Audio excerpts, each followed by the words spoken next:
The phone rang just as I was wrapping up my week. At first, it seemed like just another routine call from the office, but the voice on the other end was different. "Sophia, can you come to my office right now?" The voice was curt, devoid of any friendliness or pleasantries. It wasn't the type of call I had ever received before, especially not from the CEO. I felt a cold shiver run down my spine as I glanced at the clock.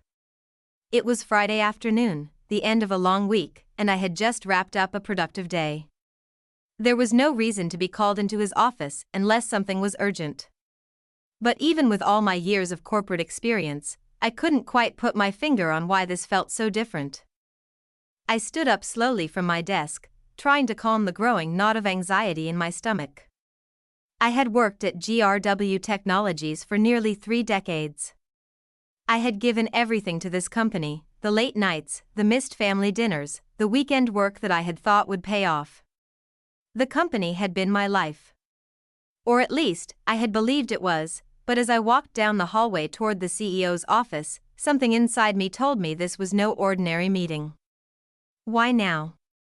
Why after all these years of loyal service? And why so abruptly? As I reached the door, I paused for a moment. I could hear the soft murmur of voices coming from within. A part of me wanted to turn back, to walk away. But I didn't. I opened the door and stepped inside. David Langston, the CEO, was sitting behind his desk, looking at me with an expression that was both cool and detached. There was something unsettling about the way he was sitting, his hands neatly folded on the table. On the desk in front of him, I noticed a manila folder. It was so out of place, too casual, too final for a company that prided itself on professionalism. "Sophia," David said, his voice polite but distant. "Please, have a seat." I did as he asked, sitting down in front of him, the chair feeling colder than it ever had before. There was a moment of silence, and I could feel the weight of it bearing down on me. I tried to maintain my composure. But the knot in my stomach only grew tighter. "What was this about?" Finally, David spoke again, his words coming slowly, almost too carefully. "As you know, we've been reviewing budgets for the upcoming quarter. After much deliberation, we've had to make some tough decisions. Unfortunately, your position has been impacted." I stared at him, the words barely registering in my mind. "Impacted?" I repeated, as if hearing the words would make them mean something different. David leaned back in his chair, his expression still unchanged. "We're letting you go, effective immediately." There it was. The words that I never thought I'd hear. My heart skipped a beat, and for a moment everything around me went silent. How could this be happening? How could they just let me go after everything I had done for them? After everything I had given to this company? David slid the manila folder across the desk toward me. "Here's your severance package," he said, his voice casual. "Sign it by tomorrow, or you won't receive anything." I didn't know how to respond. My mind was racing. The company had just announced record profits. Everything had seemed fine. I had just finished an important project, and there were no signs of any trouble. How could this be happening now? Why was I being let go without warning, just days before my pension was about to fully vest? I stared at the folder, but I couldn't bring myself to open it. This couldn't be happening. I had worked so hard for so long. My pension had been my safety net, my reward for all the years of sacrifice. David was still talking, but I barely heard him. His words became a blur as the realization sank in. This wasn't just about my job. This was something bigger. They were pushing me out, but why? I could feel my hands shaking, but I forced myself to stay calm. There was no anger, no outburst, just a quiet, eerie calm. I wasn't going to let them see how much this hurt me. "Thank you for the opportunity," I said quietly, my voice steady despite the turmoil inside me. I picked up the folder, but I didn't open it. I stood up, straightened my skirt, and walked out of the office. As I left the room, I couldn't shake the feeling that something was terribly wrong. Something wasn't adding up. But there was one thing I knew for sure: I wasn't going to sign anything. Not yet. Not until I understood why they were doing this to me. this wasn't just about losing my job. This was about something much bigger, something they didn't want me to uncover. It was nearing the end of the day when the phone rang. It wasn't unusual for the office to still be buzzing with activity as we worked to wrap up the week, but this call felt different. It wasn't one of my colleagues or even someone from my team, it was from the CEO's office. My hand froze over the mouse, and a cold shiver ran down my spine. "Sophia, can you come to my office right now?" The voice on the other end was crisp, almost too direct, without the usual pleasantries that come with a Friday afternoon call. My immediate reaction was one of unease. It was strange. I had worked with David Langston long enough to know that when he spoke like this, it meant something serious, but I couldn't shake the feeling that something wasn't right. It was a call I had never expected to receive. After all, I had worked at GRW Technologies for nearly 3 decades, contributing to every major milestone, and I had given my all to the company. As a senior member of the team, I was a key player, and everything seemed to be moving smoothly. Just days before, I had even received praise from the board for our recent achievements.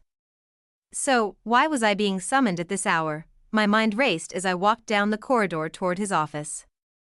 It was an unusually quiet Friday, the kind that normally meant the weekend was just around the corner, and everyone was winding down. But for some reason, my heart was pounding, and each step felt heavier than the last. I had no idea what was coming next. I was about to learn that nothing in life, no matter how secure it seems, is ever truly safe. When I walked into David Langston's office, everything felt off.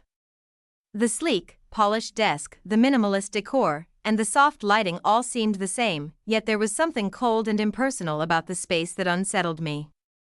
David was sitting behind his desk, his hands neatly folded in front of him, his eyes steely and unblinking. There was no warmth, no welcoming gesture, just a quiet command that I sit. The manila folder on his desk caught my attention immediately. "Sophia," David began, his voice steady but strangely distant. "Please, have a seat." His words were polite, but they held no emotion, nothing that suggested the warmth of a mentor or a colleague, just the cold efficiency of a leader who had made a decision. I took my seat, trying to steady my breathing, but the lump in my throat grew larger with each passing second. I tried to focus on David, trying to read his expression, but I couldn't shake the feeling that something important was happening, something that would change my life forever. There was a slight pause before he spoke again, his words coming slowly, carefully measured. "Sophia, as you know, we've been reviewing the budgets for the upcoming quarter. After careful review, we've made some tough decisions regarding restructuring." He paused, and I felt the weight of his gaze on me. "I'm afraid your position is being eliminated." Effective immediately, the room felt like it had been drained of oxygen. I couldn't speak. I didn't know what to say. This couldn't be happening. I had given so much to this company, sacrificed so much of my personal life, and now, just days before my pension fully vested, I was being let go. David slid the manila folder across the desk toward me. "Here's your severance package. You need to sign it by tomorrow, or you'll get nothing." His words came flat and final, but the way he said them made it feel like he had already moved on from the decision. Like it was just another business transaction. Something that had to be done. I stared at the folder in front of me, my mind struggling to process what was happening. I was too stunned to react. How had things changed so suddenly? Everything I had worked for, the long hours, the countless sacrifices, reduced to a cold, impersonal piece of paper. I didn't know how to react. I should have felt angry. I should have felt betrayed, confused, or even desperate. But instead, I felt an eerie calm wash over me. It was as though my body had already accepted what my mind couldn't grasp. This wasn't a decision made in haste, it was calculated, planned. They were getting rid of me before I could expose something, before I could take action. I glanced down at the manila folder, my fingers hovering over the papers, but I didn't open it. I wasn't ready to sign anything. Not yet. I needed more time to process this. It was wrong, and it didn't make sense. But the more I thought about it, the clearer it became. this wasn't just about losing my job. It was about something bigger, something far more sinister. Without thinking, I stood up. "Thank you for the opportunity," I said quietly, my voice even. I wasn't going to give them the satisfaction of seeing my shock or frustration. I picked up the folder, but I didn't look at it again.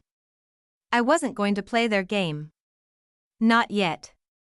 Not until I figured out what was really going on. David seemed surprised by my calmness, almost expecting tears or a desperate plea. But I wasn't going to give him that. I wasn't going to give them the satisfaction of seeing me break. I turned, smoothed my skirt, and walked out of his office, leaving with my dignity intact. But deep down, I knew something was horribly wrong. The walk back to my office felt surreal. As I packed my things into a box, the weight of it all started to sink in. My whole career was slipping through my fingers. It was hard to believe this was happening. Janet from HR hovered by the door, awkwardly trying to offer comfort, but it was clear she was just doing her job. "I'm so sorry, Sophia," she murmured. Glancing nervously toward the security guard waiting at the entrance, I didn't say anything in response. What was there to say? I just went about packing up my desk, the small, personal items I had accumulated over the years, the framed picture of my late husband, the small potted plant my daughter had given me when she left for college, and the plaque I had received for 25 years of service. I didn't take much. Most of what mattered couldn't fit in a cardboard box. "Are you okay?" Janet asked hesitantly, her voice barely a whisper. I didn't look up. It is what it is, but inside, I was beginning to realize that this wasn't just an unfair decision. It was something much deeper. They didn't just want to get rid of me. They wanted to silence me, to cover up something they didn't want anyone to know. As I stood up to leave, I felt a strange sense of calm. The anger, the shock, would come later. Right now, I needed to think. I needed to understand what had just happened. But I wasn't going to let them get away with this. Not without a fight. When I arrived home, I sat at the kitchen table, staring at the severance package that had been shoved into my hands. I opened the envelope slowly, almost afraid of what I would find. Inside, there was a simple letter outlining the terms of my departure. 3 months' salary and a waiver that forced me to give up all future claims against the company. No pension. No healthcare continuation. Nothing that reflected my years of service. Just a check. And a trap designed to make me sign away everything I had worked for. I felt a wave of disbelief wash over me. This wasn't just wrong, it was insulting. I had spent nearly 3 decades with this company, and this was how they were treating me?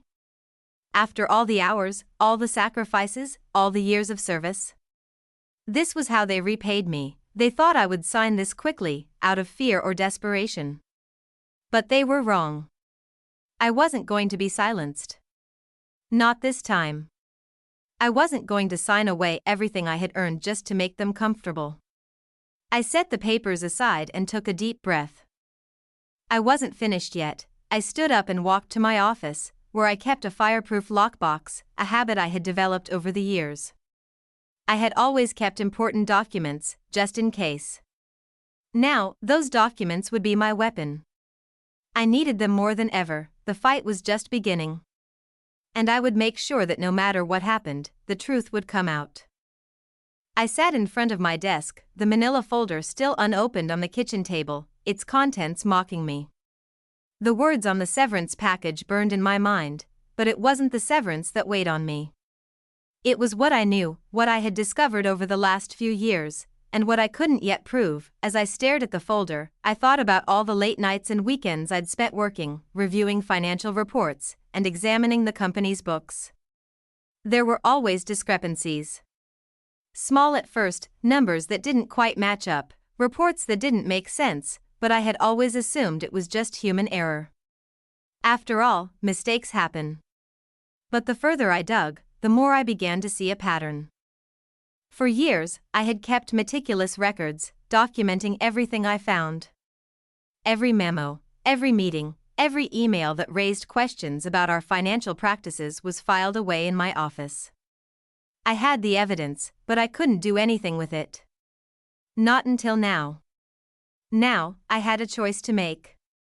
I could walk away, sign the severance, and let them get away with it, or I could fight back. I opened my filing cabinet, the metal creaking as I pulled out the files I had kept for years. They were stacked in order, organized by date, with pages of notes that I had written about irregularities. I had saved every single piece of evidence, every discrepancy, every suspicious number. There were invoices that didn't match shipments, backdated reports, and internal memos telling staff to hide mistakes in order to present a better financial picture to investors. I began to scan through the files, my heart pounding in my chest. The more I looked, the more my suspicions were confirmed. This wasn't just sloppy accounting, this was a calculated effort to mislead shareholders, the public, and most importantly, the regulatory authorities. The company had been systematically inflating revenues for years. They were cooking the books. But that was just the beginning. As I kept reading, I found more evidence: forged signatures, falsified loan applications, and reports showing that product inspections had been backdated, just to make it look like the company had passed quality control checks when they hadn't. It was all there, laid out in front of me: years of fraud, years of deception.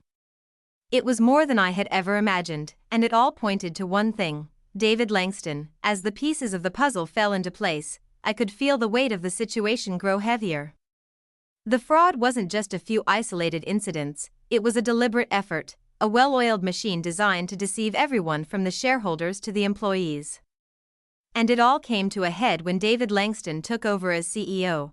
I had known that David was the type of leader who believed in cutting costs at any price, but this was something much darker.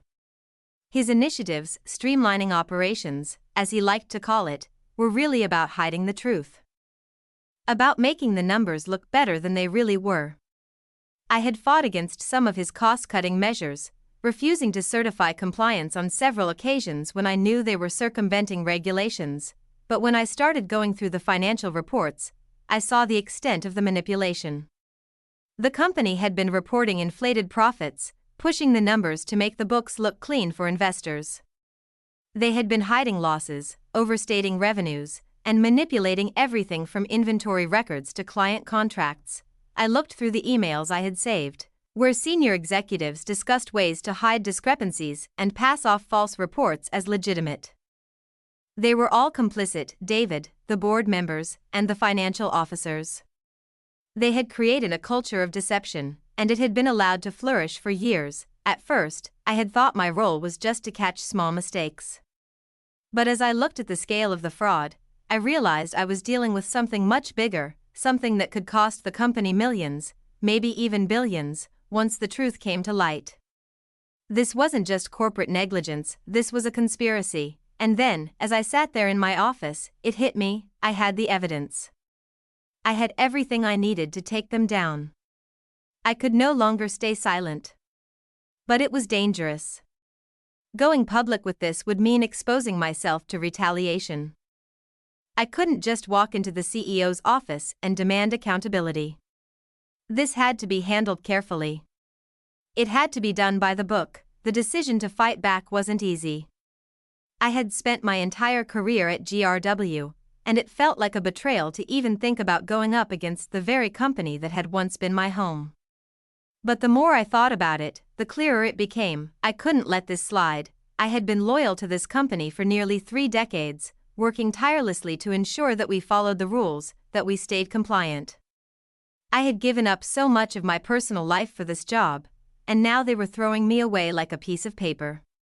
But that wasn't the worst part. The worst part was that I knew the truth.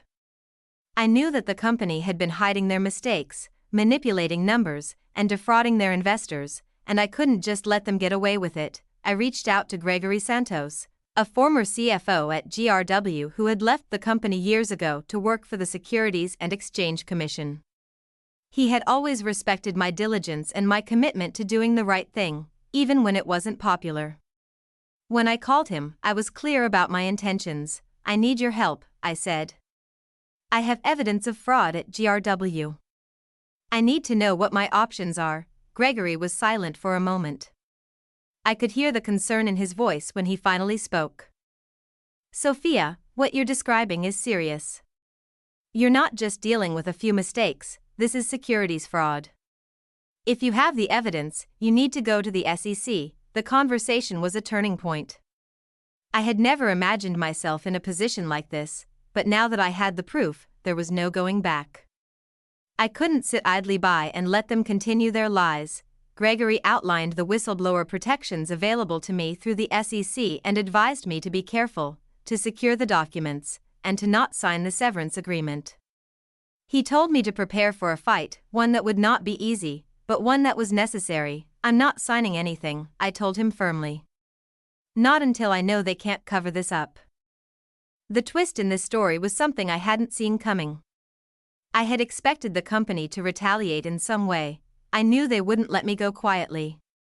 But I hadn't expected them to make their move so quickly, so calculatedly. The more I looked into the company's practices, the more I realized just how deeply entrenched the fraud was. It wasn't just David Langston and a few board members. There were entire departments involved in the cover-up. The manipulation of financial reports went all the way to the top. And yet, despite all the evidence I had gathered, I knew the fight was only just beginning. It was early Saturday morning when I made the decision to act. I started copying all the documents I had saved over the years, emails, memos, quarterly reports, and even the backdated quality control certifications. I meticulously organized the evidence, creating a detailed index so it would be easy for anyone else to follow. By noon, I had 3 identical packages ready.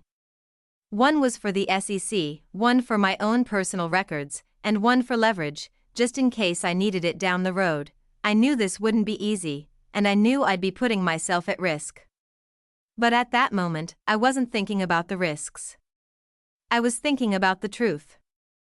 And the truth needed to come out. That afternoon, my phone rang multiple times, Janet from HR, David Langston, even the company's general counsel.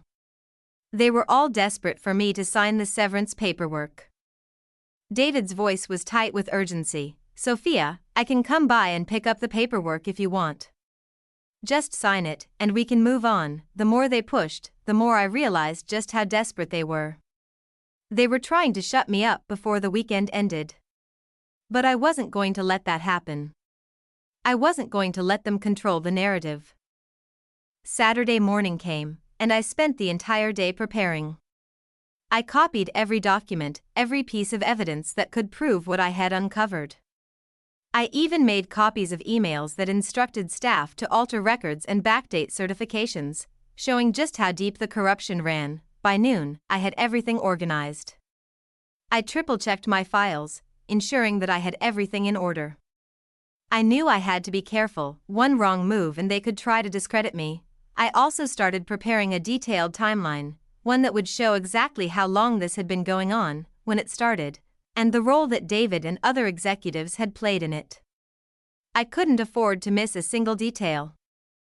Before I sent the packages off, I made sure to keep one set for my personal records, just in case something happened to the other copies. And then, I called Gregory again. I'm ready, I said. It's all set. I'm going to the SEC. Gregory's voice was steady but filled with concern. Make sure you're prepared for what's coming next. This isn't going to be easy. But you're doing the right thing. The clock was ticking. I knew it was time to act. It was time to take the fight to them. I wasn't going to let them bury the truth. And I wasn't going to let them get away with what they had done. Monday morning arrived with a clarity I hadn't felt in years. I dressed carefully, my navy suit pressed, and my briefcase securely packed with the evidence that would turn the tide.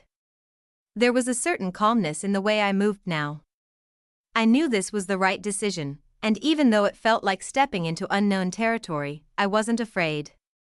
I had spent too many years in corporate America, building a reputation for integrity, for this to go unnoticed. The truth would out, and I was determined to make sure it did. The SEC offices were located in a modern, glass-walled building downtown. As I approached the entrance, I couldn't help but feel the weight of what was about to happen. For years, I had hoped to never find myself in this position. But now that I was here, I had no choice but to see it through. My integrity, my future, depended on it. I stepped inside the building, the cool air inside giving me a sense of detachment from the outside world. It felt surreal to be here, knowing that my career at GRW, the company I had devoted my life to, had come to an abrupt and unjust end. But now, with the SEC, I wasn't just a disgruntled employee. I was a whistleblower. I was someone who had seen the truth, and I wasn't afraid to make it known. Gregory Santos, the former CFO of GRW who had been working for the SEC, was waiting for me in the lobby. His familiar face brought me a sense of relief. And his handshake was firm and reassuring. "Sophia," he said, his voice warm but serious. "I wish we were meeting under better circumstances, but I'm glad you're here. You've done the right thing." We walked through the building to a conference room, where two other SEC investigators were waiting, Angela Brennan, a senior enforcement attorney, and James Weston, a forensic accountant. Both of them greeted me with professional courtesy, but I could sense their skepticism. It wasn't just the magnitude of the case that made them cautious, it was the risk involved in pursuing a corporation as large as GRW. But I wasn't here to persuade them. I was here to provide the truth, Mrs. Anderson. Angela began, her tone measured and professional. "Before we begin, I just want to confirm that you understand the gravity of what we're about to do.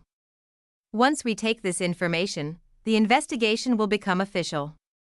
There's no turning back." I nodded, my resolve solidifying. "I understand completely," I replied. "I've been documenting this for years. This isn't something I took lightly." Angela gave a slight nod, and with that, we began.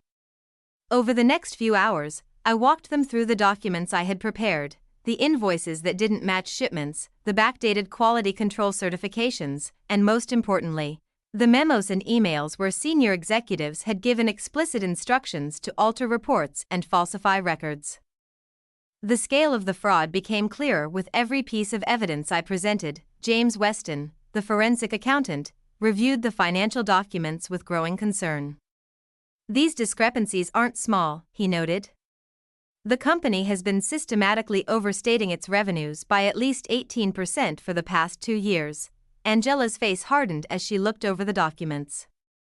"You've reported these issues internally, correct?" she asked. "Yes," I replied, my voice steady. "I flagged them multiple times. I sent 16 memos, had meetings with senior leadership, and nothing was done. I was told to focus on more pressing matters, and my concerns were either ignored or dismissed." Gregory leaned forward, his expression serious. "You believe your termination was directly related to these reports?" "Without a doubt," I said. The timing was no coincidence. I had been preparing to escalate this, and they knew it. They needed me gone before I could do anything about it. As the meeting continued, I felt a mixture of exhaustion and resolve. This wasn't just about exposing the company's wrongdoing. It was about justice. It was about showing that no one, not even those at the top, was above the law. But I knew this fight would not be easy. The more I revealed, the more I understood the scale of the conspiracy I had uncovered. The SEC investigators took detailed notes, asking questions and probing deeper into the company's financial records. Each question brought more pieces of the puzzle into focus. It wasn't just the discrepancies in the revenue reporting. It was the way the company had manipulated every aspect of its financial statements, hiding its true performance behind a facade of false data. The more I spoke, the more I realized how deep the corruption went. At one point, James Weston asked me a question that struck me hard. "Did you ever feel like you were just a small cog in the machine? That you didn't have the power to stop this?" I paused for a moment, gathering my thoughts. "I never thought of it that way," I said quietly. "I was doing my job. I was following the rules. But the truth is, I never had the full picture until now. I never knew how far it went. And I didn't have the power to stop it on my own. But now I do." That moment, more than any other, crystallized everything for me. I wasn't just fighting for my career or for the pension that had been stolen from me. I was fighting for the truth. For integrity. For the future of the company I had spent my life building. The meeting went on for hours, with the investigators asking detailed questions and reviewing the documents I had presented. But by the time we were done, I knew there was no turning back. The SEC had enough evidence to begin their investigation, and they were prepared to take action. As we left the meeting, Gregory put his hand on my shoulder. "This is only the beginning, Sophia," he said. "But you've done the right thing. We'll take it from here." Just as I had suspected, it didn't take long for the retaliation to start. The next day, my phone rang repeatedly, calls from David Langston, from HR, from the company's legal team. They were all demanding that I sign the severance agreement. They needed me to sign it by the end of the day. They were desperate. "Listen, Sophia," David's voice crackled through the phone. "I don't know what you're trying to accomplish here, but you need to sign the papers. Now." I could hear the tension in his voice. It wasn't just about getting me to sign anymore, it was about controlling the narrative. About making sure that I didn't go public with what I knew, but I wasn't about to back down. I wasn't going to be intimidated. Instead of returning their calls, I called my attorney, Barbara Reynolds. She had been with me through every step of this process, guiding me, advising me. She was the one person I trusted in all of this. "They're trying to push me into signing, Barbara," I told her. "But I'm not going to do it." Barbara's voice was steady and reassuring. "You're doing the right thing, Sophia. Don't let them rush you. The SEC is on it, and they're already investigating. We'll handle this carefully." But as the calls kept coming, I knew the pressure was mounting. David and the board were worried. They were trying to cover their tracks, to contain the damage before the truth came out. But I wasn't going to let them. It was the following week when the real confrontation began. The company had begun to realize that they couldn't silence me so easily. They tried to make the calls more frequent, more insistent. David Langston himself showed up at my doorstep one afternoon, his suit sharply pressed, his face a mixture of frustration and concern. "Sophia," he called through the door. "We need to talk. This is ridiculous. Just sign the papers and we can all move on. Don't make this harder than it has to be." I didn't respond. I stood behind the door, watching as he placed another envelope in my mailbox and turned to leave. I knew he was desperate, but I wasn't going to let him manipulate me into silence. Not this time. I waited until he was out of sight before I picked up the envelope. Inside, there was the same severance agreement with a handwritten note, "Final opportunity. Sign by 9 a.m. Monday or there will be no offer." I looked at the letter for a long time, feeling the weight of the decision ahead of me. It wasn't just about my future anymore. It was about something bigger. It was about exposing the truth. And I wasn't going to let them make me feel afraid. By the end of the week, the storm had already begun to brew. I had received several updates from the SEC, and it was clear that the investigation was moving faster than anyone had anticipated. The board members were in damage control mode, scrambling to make sure that the scandal didn't break out of their control. Gregory had informed me that the SEC had already started reaching out to key witnesses. The company was in turmoil, and it was only a matter of time before the full extent of the fraud was revealed. At the same time, the media began picking up on the story. Reports started surfacing about an ongoing SEC investigation into GRW, and the company's stock started to dip. It was clear that the executives had underestimated just how much damage this could do. By Friday, everything had changed.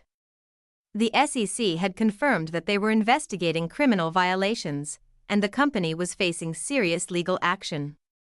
As the news broke, the company's PR team scrambled to release a statement, but it was too late. The truth was already out. In a last-ditch attempt to salvage the company's reputation, GRW announced a leadership restructuring. Several board members resigned, including William Hargrove, the chairman. David Langston was placed on administrative leave, pending an internal investigation. The news was bittersweet. The company had fallen, but I had won. The truth had prevailed. And I had made sure of it. 6 months later, I found myself sitting in a federal courtroom. watching as David Langston and two former board members entered guilty pleas to securities fraud charges. The man who had once held so much power, the man who had destroyed my career, now looked diminished and defeated. As I watched the proceedings, I couldn't help but feel a sense of closure. The fight had been long, but it had been worth it. The truth had come out, and those responsible were being held accountable, but it wasn't just about the legal victory. It was about what I had learned in the process. I had spent my entire career doing the right thing, and when the time came, I had fought for the truth. It hadn't been easy, but I had done what was necessary. As I left the courtroom, I knew that I had done the right thing. I had fought for integrity, for justice, and for the future. And that was worth more than any pension, any severance, or any job. As I walked out of the courtroom, a mixture of exhaustion and relief settled in. The past months had felt like an endless battle, one that had cost me so much more than just my job.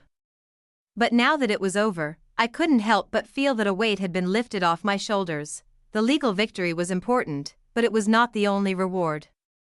The truth had come to light, and in doing so, it had sparked a ripple effect that I had never imagined. My decision to blow the whistle had inspired others, former employees, contractors, even current staff members who had felt trapped under the weight of corporate corruption. Slowly, but surely, people began to come forward, sharing their own stories of what had gone on behind the scenes at GRW. What shocked me most, however, was the outpouring of support from people I had worked with over the years. Many of them were afraid to speak up for fear of losing their jobs or facing repercussions. But after hearing my story, they began to understand that silence in the face of wrongdoing only perpetuates the cycle of corruption. They wanted to stand up, too. It was humbling to know that my actions had not only brought justice to my situation but had given others the courage to do the same. I had always believed in the power of integrity, but seeing it play out on such a grand scale was something entirely new. There were still challenges ahead. GRW, though significantly weakened, had not fully crumbled. The investigation would continue, and the company would face significant fines, regulatory scrutiny, and an overhaul of its leadership. But now, it wasn't just a corporation fighting for survival. It was a corporation that had been exposed for its flaws, and it was facing the consequences of those flaws. For me, the victory was bittersweet. I didn't take pleasure in the company's downfall. I had spent most of my life there, and in many ways, it had been my family. But there was a greater sense of satisfaction in knowing that the truth had won, that justice had been served. I had stood firm when it would have been easier to walk away, and in the end, that decision had made all the difference. A few months after the trial, I found myself at a crossroads.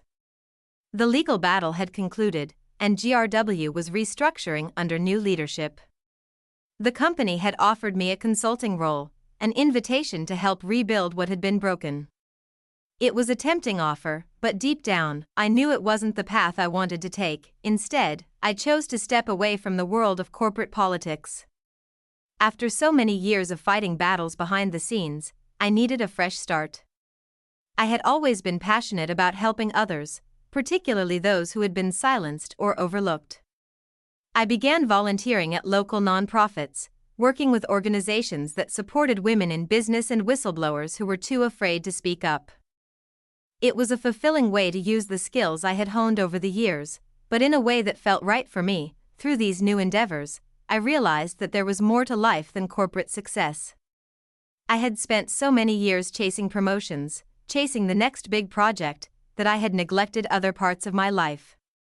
Now, I was learning to enjoy the small moments, the quiet evenings at home, the time spent with my daughter and her family, the simple pleasures that had once seemed insignificant. I also began to write.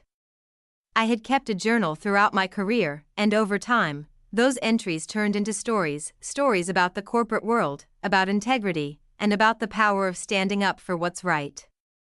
Eventually, my writing gained traction, and I found an outlet to share the lessons I had learned through the years.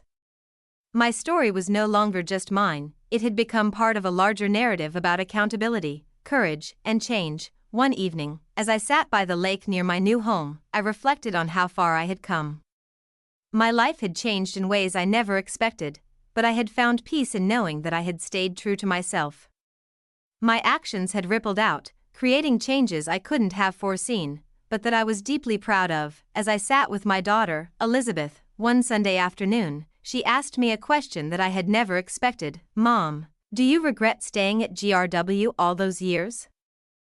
Given how everything turned out, I paused, the question lingering in the air. It was one I had asked myself countless times since the whole ordeal began. The easy answer would have been to say, yes, I regret it. I wasted so many years, believing in something that wasn't real. But that wasn't the truth. No, I finally said, my voice steady but thoughtful. I don't regret it. I regret that it took so long for me to find the courage to speak up. I regret that it took a personal loss for me to realize just how much my integrity mattered. But I don't regret the work I did. I don't regret the decisions I made, because in the end they led me here. Elizabeth nodded thoughtfully. You taught me something I never realized before. Integrity isn't just about doing the right thing when it's easy. It's about doing it when it costs you something. And you did that. Her words brought a lump to my throat. I had spent so much of my life teaching her about the importance of doing the right thing, but hearing her recognize it for herself made everything worth it. I smiled, my heart swelling with pride. You're right. And remember, the hardest decisions are often the ones that matter most. As we watched the sun set over the lake, I knew that this chapter of my life had come full circle. It wasn't just about what I had lost. It was about what I had gained, the strength to stand up for what I believed in, the peace that comes from knowing you've done the right thing, and the understanding that the pursuit of integrity, no matter how difficult, is always worth it. My story wasn't just about me. It was about anyone who had ever felt small or powerless in the face of injustice. It was about the quiet, uncelebrated heroes who stood firm when it would have been easier to look the other way. I had learned that it wasn't just about exposing corruption, it was about living with yourself after the dust settled. And for the first time in years, I could honestly say that I was at peace. In the end, the company had survived. GRW was never the same, but it was still there. The new leadership had instituted stricter compliance protocols and more transparent reporting practices. They even sent me their annual reports, perhaps as a reminder of what had happened, or perhaps as a gesture of apology. And as for me, I had rediscovered what truly mattered: the love of my family, the trust of my community, and the knowledge that I had stood for something far greater than myself.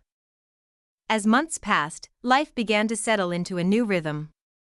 The decision to leave GRW had been one of the hardest I had ever made, but it had opened doors to opportunities one had never imagined.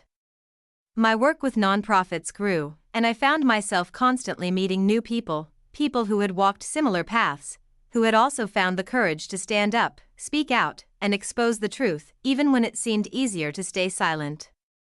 The sense of purpose I had longed for in my corporate career was now fulfilled in ways I hadn't anticipated.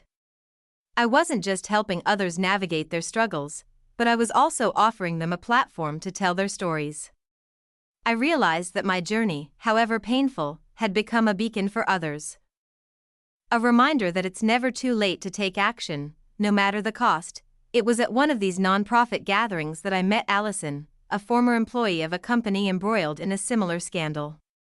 She told me how the fear of retaliation had kept her silent for years, until she finally read about my story.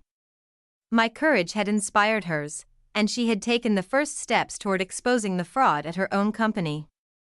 In that moment, I understood the true weight of what I had done. The ripples of justice had reached farther than I had ever expected. When we sat down for a coffee later that day, Allison told me, "I've been following your case, Sophia. It's given me the strength to speak up. If you hadn't done what you did, I don't know if I ever would have had the courage to take that first step."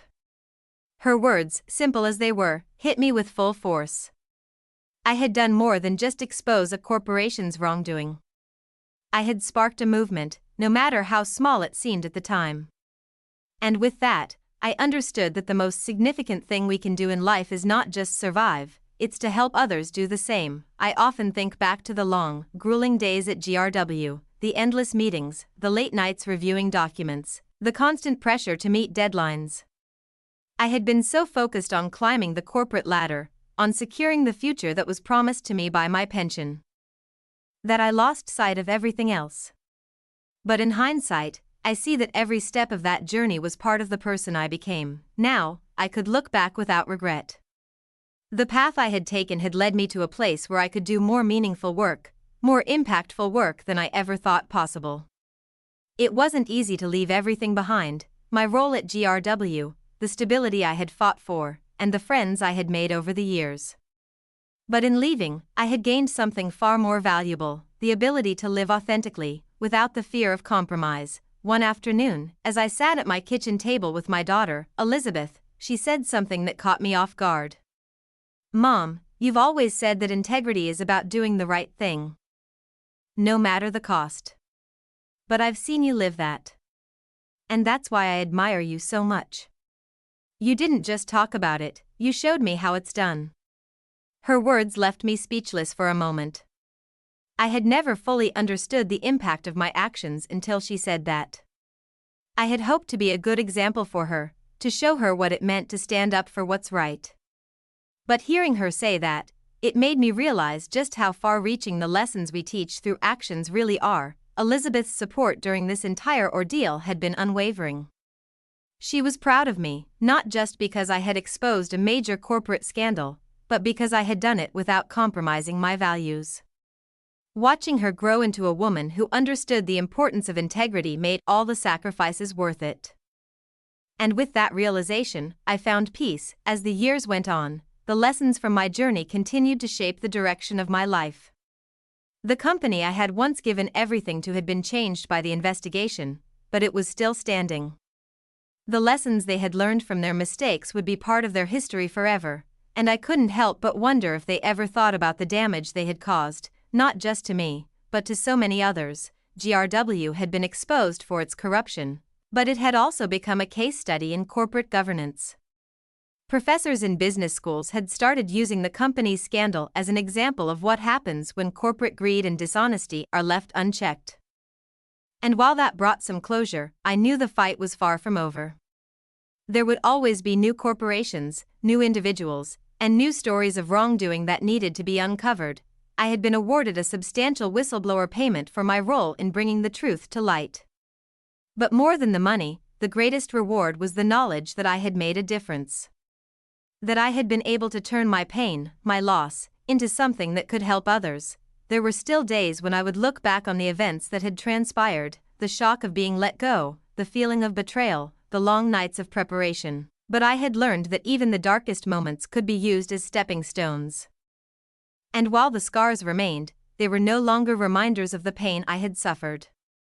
They were reminders of the strength I had found in myself. As I walked through the doors of my new office, a community center dedicated to helping those who had been wronged by the corporate world, I felt a deep sense of purpose.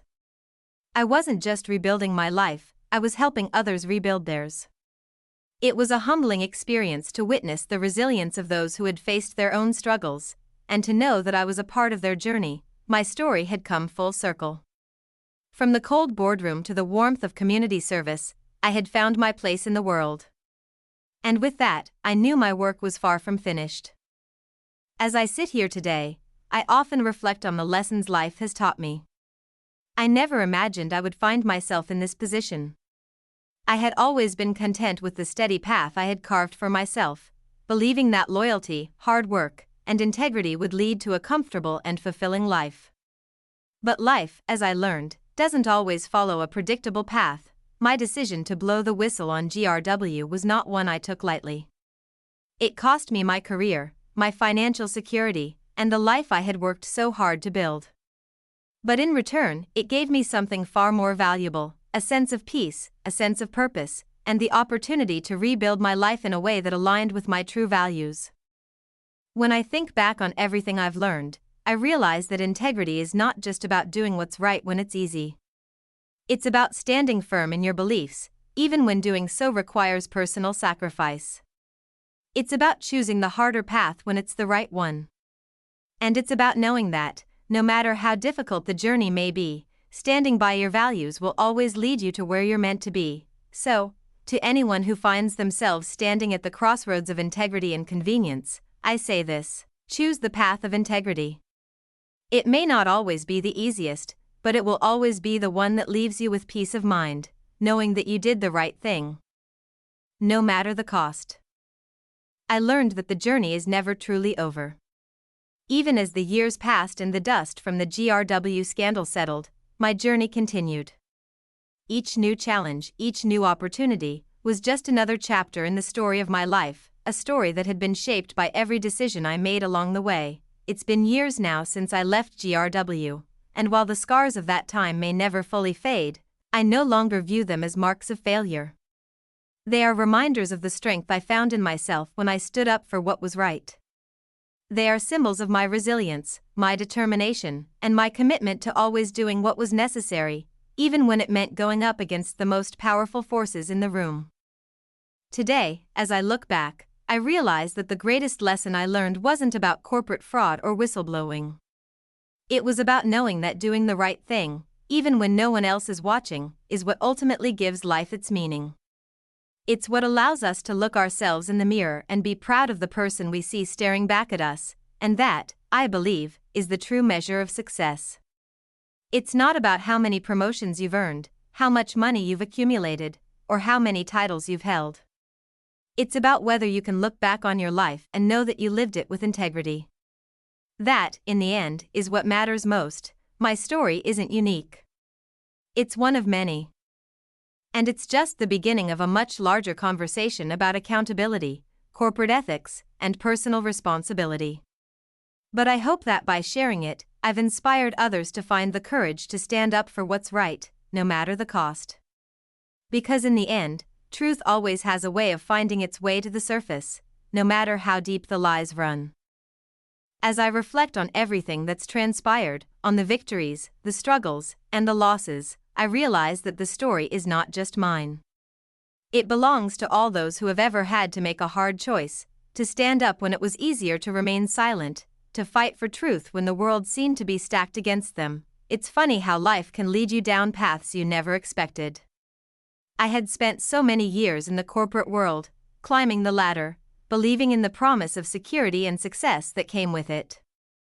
But it was only after I lost everything that I truly found myself. I realized that success doesn't come from titles or paychecks. It doesn't come from the approval of others or the recognition for hard work. True success comes from knowing that you lived with integrity, that you fought for what was right, and that you made a difference. I look back now, and I see how the lessons I learned shaped who I am today. I think of the people I met along the way, the ones who had been silenced by fear, the ones who had been too afraid to speak out, and how, in the end, I was able to give them a voice.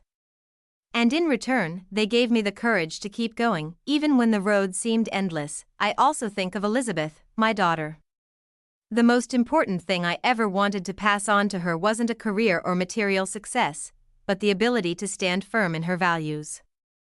To know that no matter what the world throws at you, you can hold your head up high knowing that you've done what's right. And when I see her, with her own family now, I know that the lessons I've taught her will carry on long after I'm gone. The legacy I leave behind isn't one of financial wealth or accolades. It's a legacy of integrity. It's a legacy that says, no matter the cost, do what's right. Stand up for the truth. And in the end, that is the most valuable thing anyone can pass on. As I look out over the horizon, I feel at peace. The fight is over, but the lessons continue. Life goes on, but I am content knowing that I made my mark, not through the work I did, but through the person I chose to be. And that, I think, is the greatest victory of all.